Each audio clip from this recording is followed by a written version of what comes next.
सीधा आपको लिए चलते हैं। बीजेपी के प्रवक्ता संबित पात्रा इस वक्त क्या कुछ कह रहे हैं, दिखाते हैं आपको। आज हो गया है।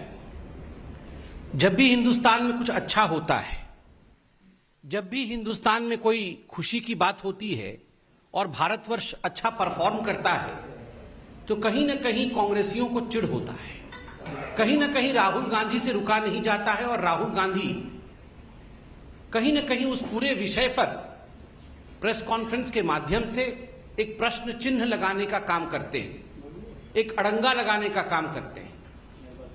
कल का दिन एक बहुत महत्वपूर्ण दिन था। कल तो योग दिवस था ही, किंतु संयोग देखिए कल जिस प्रकार से पूरे विश्व में हिंदुस्तान एकमात्र ऐसा देश बना जिसने एक ही दिन में लगभग 87 लाख वैक्सीनेशन, पूरे देश में ये जो वैक्सीनेशन ड्राइव रहा वो अपने आप में एक ऐतिहासिक मोड़ पे जाके खड़ा होता है। और जिस प्रकार से ये काउंटडाउन कल आरंभ हुआ, लोगों में एक उत्साह, एक उल्लास का माहौल था। सोशल मीडिया में हम देख रहे थे, लोग बात कर रहे थे कि अब 50 लाख हो गया, अब 60 लाख हो गया, अब 59 लाख हो गया, अब 70 लाख हो गया। और शाम तक जैसे जैसे 80 लाख के ऊपर हिंदुस्तान वैक्सीनेशन में पहुंचने लगा, कहीं ना कहीं जो भारत की लड़ाई कोरोना के खिलाफ है उसमें भारत जीत रहा है, उसमें भारत अवश्य जीतेगा, इस प्रकार का एक खबर, एक लहर पूरे हिंदुस्तान में आएगी।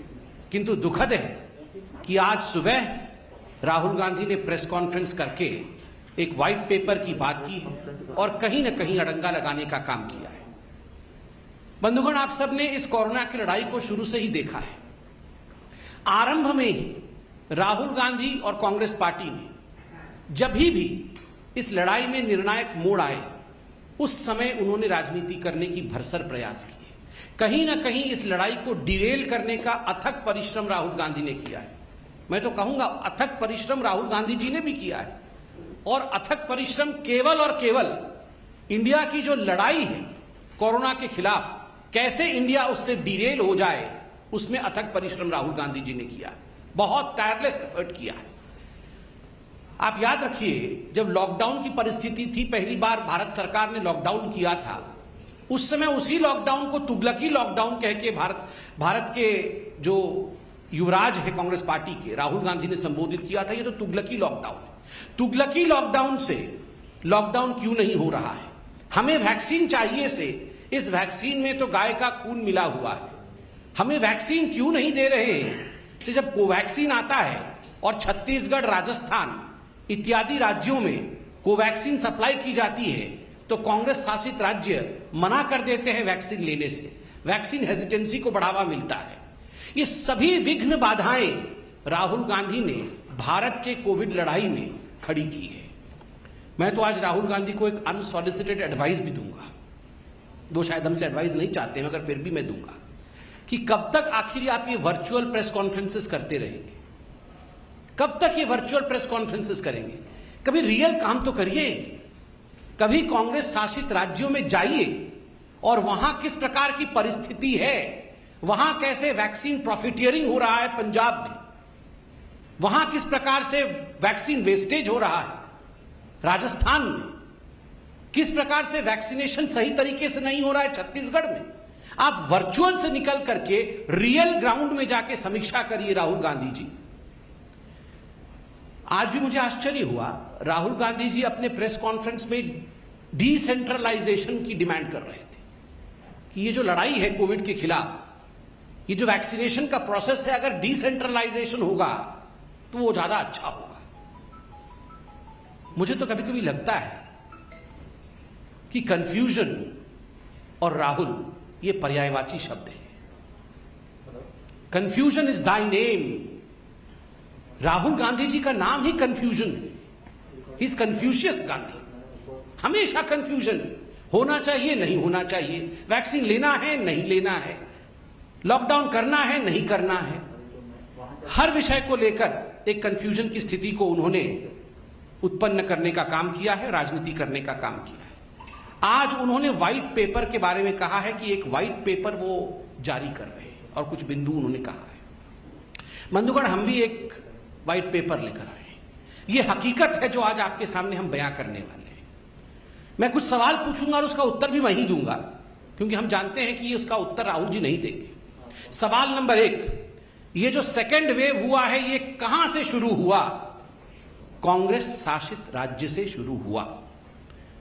किन राज्यों में सेकेंड वेव का सबसे बड़ा असर पड़ा और सर्वाधिक प्रतिशत केसेस किन राज्यों में हुए? उत्तर, कांग्रेस शासित राज्यों में हुए। सर्वाधिक मृत्यु किन राज्यों में हुए सेकेंड वेव के कारण? उत्तर, कांग्रेस शासित राज्यों में हुए। चौथा प्रश्न, किन राज्यों में वैक्सीन को लेकर हाहाकार मचा? किन राज्यों ने कोवैक्सीन से इनकार किया और उसके कारण वैक्सीन हेजिटेंसी हुआ? उत्तर, कांग्रेस शासित राज्य। किन राज्यों में सर्वाधिक फैटेलिटी रेट, मृत्यु दर सर्वाधिक किन राज्यों में रही? उत्तर, कांग्रेस शासित राज्य। छठा प्रश्न, सर्वाधिक पॉजिटिव रेट कोरोना को लेकर किन राज्यों में रहा? उत्तर, कांग्रेस शासित राज्य। सातवां प्रश्न, किन लोगों ने डिसेंट्रलाइजेशन डिमांड किया था वैक्सीनेशन में? उत्तर, कांग्रेस ने। आठवां प्रश्न, किन लोगों ने यू टर्न करते हुए डिसेंट्रलाइजेशन के बाद सेंट्रलाइजेशन चाहा? उत्तर, कांग्रेस। कल इतना बड़ा ऐतिहासिक वैक्सीनेशन का पूरा प्रोसेस रहा, किन राज्यों में सर्वाधिक वैक्सीनेशन हुआ और किन राज्यों में सबसे कम न्यूनतम वैक्सीनेशन हुआ? अगर आप इन आंकड़ों को देखेंगे तो सर्वाधिक उन राज्यों में रहा है जिन राज्यों ने श्रृंखलाबद्ध तरीके से अनुशासन में रह के बिना वैक्सीन हेजिटेशन के, मध्य प्रदेश हो चाहे गुजरात हो चाहे कर्नाटक हो, उन्होंने काम किया। और न्यूनतम किन में रहा है?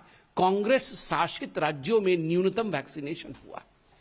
सबसे ज्यादा फैटेलिटी कांग्रेस शासित राज्य में, सेकेंड वेव आरंभ होता है कांग्रेस शासित राज्य में, सर्वाधिक पॉजिटिविटी कांग्रेस शासित राज्य में, वैक्सीनेशन होता नहीं है कांग्रेस शासित राज्य में, और ऊपर से व्हाइट पेपर आप हमें दे रहे हैं। राहुल गांधी व्हाइट पेपर छाप करके, वर्चुअल में से निकल करके रियल में आप अपने राज्यों में जाइए और उन्हें ये आंकड़े दीजिए और उनसे कहिए कि आखिर ये क्या हो रहा। After seeing all this my friends, this questions that I have asked and the answers of these questions, it would not be, I would say, wrong to state that as far as Rahul Gandhi and Congress party is concerned, they should be called as the clown and the circus.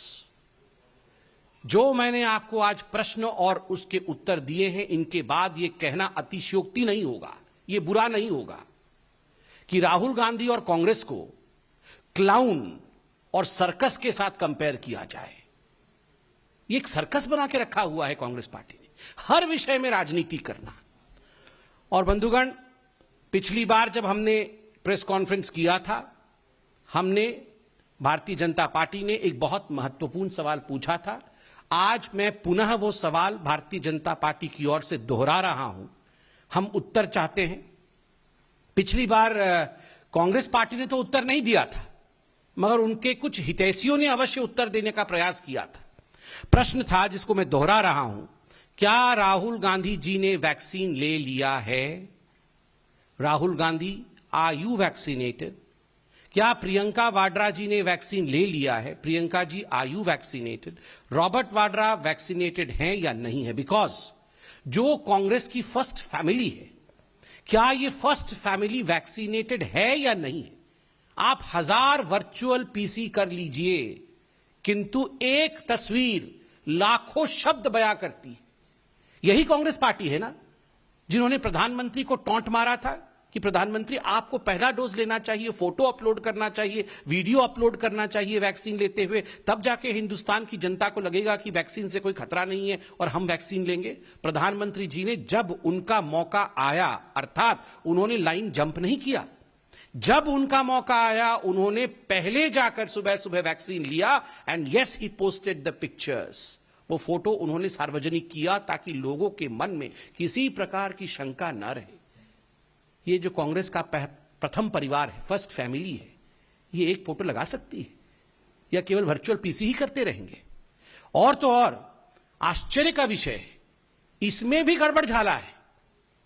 जब पिछली बार Bharatiya Janata party ने पूछा कि क्या राहुल जी ने vaccination लिया है, तो खैर राहुल जी तो उत्तर देते नहीं हैं, कुछ हितैषियों ने उनके पार्टी के अंदर से उत्तर दिया कि राहुल जी को वैक्सीन लेना था, 16 तारीख को लेना था। 16 अप्रैल को वैक्सीन लेना था, किंतु 15 तारीख को उनको कोरोना हो गया, इसलिए 16 तारीख को वो वैक्सीन नहीं ले पाए, 16 अप्रैल को। मैं आपको बताना चाहूंगा, इसमें आप लोग सब जाके राहुल जी के ट्विटर हैंडल को जरा देखिएगा। तो आप याद करिए, 18 तारीख को राहुल गांधी जी ने ट्वीट किया था कि मैं अब किसी प्रकार की रैली नहीं करूंगा कोई चुनाव में। अब मैं सभी से अपील करता हूं कि कोई और चुनाव में रैली ना करे। कांग्रेस अब रैली नहीं करेगी, मैं भी रैली नहीं करूंगा। वाह। 20 तारीख को फिर राहुल गांधी डिक्लेयर करते हैं कि मुझे कोरोना हो गया है। आज मालूम पड़ रहा, उनके खुद के लोग डिबेट्स में कह रहे हैं और कुछ लोगों ने स्टोरी छापा है इस पे कि 15 तारीख को राहुल गांधी जी को कोरोना हो गया था, इसलिए 16 तारीख को वैक्सीन ले नहीं पाए।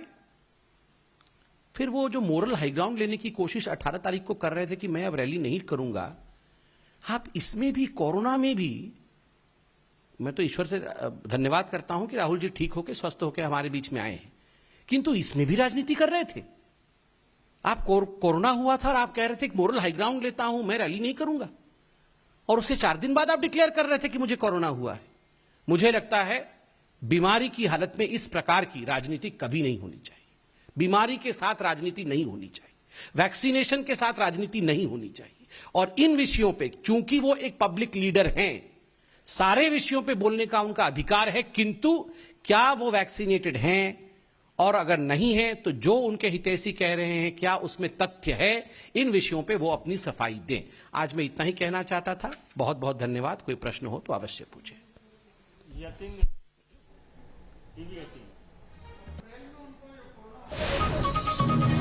तो आपने सुना भारतीय जनता पार्टी के प्रवक्ता संबित पात्रा, जिन्होंने सीधे सवाल कांग्रेस पार्टी और गांधी परिवार पर किए कोरोना की वैक्सीन को लेकर। राहुल गांधी ने अब से कुछ देर पहले कोरोना के मुद्दे पर श्वेत पत्र जारी किया था।